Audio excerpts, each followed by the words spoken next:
Hey guys, SJ Auto here.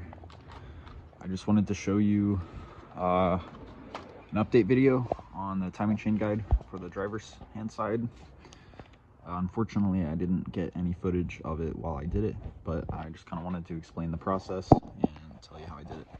So the first thing you're going to need to do is take off your air box, your intake off, get it out of the way so you have room to unbolt this so you can access the bolt that is mounted here.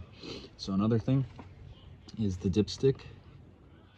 You can see I didn't put mine back on because it's a press fitting in and I didn't feel like changing out the O-ring, so what I did was I bent up the tab on it. I don't know if you can see it, but there's the tab. Usually it goes around that bolt. There's the tab, it usually goes around that bolt. And I just bent that tab up and over until I was able to get it off, and I was able to access the bolt under it. Yeah, and you get a lot more room if you unbolt this and just take it out of the way.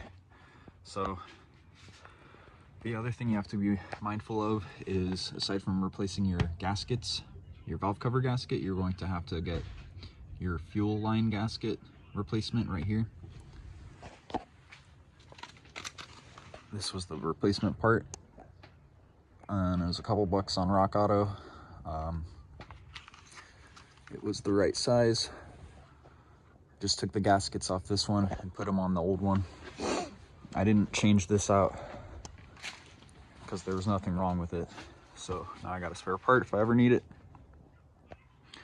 So after you get the fuel line disconnected and you have all the bolts undone, you can pop the valve cover off and slide it this way. You'll have to maneuver a bunch of these hoses. You'll also have to take off this vacuum box and undo the lines to that. Be mindful when you take this off, fuel will spill. So clean that up, have a rag ready. You'll have to take these disconnectors and unplug them.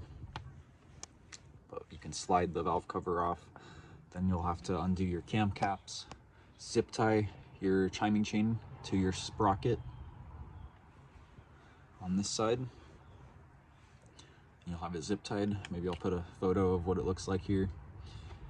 But after you do that, you can take the cam caps off and slide out my timing chain guide tensioner. And so for mine, I found that my cam was kind of stuck and I wasn't able to lift it up, so I had to put on the back cam cap to put some tension on it.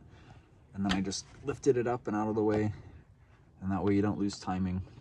I got the old tensioner out and put the new one in. It was starting to crack. It hadn't broken yet, but it would have if I left it. And yeah, that's pretty much the part two. Some of the bolts are pretty easy to get to. The other ones are a little bit more cramped. You have to undo your fuel injector connections. But I just found within a socket and an extension, you're able to get most of them. And then with some shallow sockets as well. You also have to take your wipers off and your cowling there and the support beam.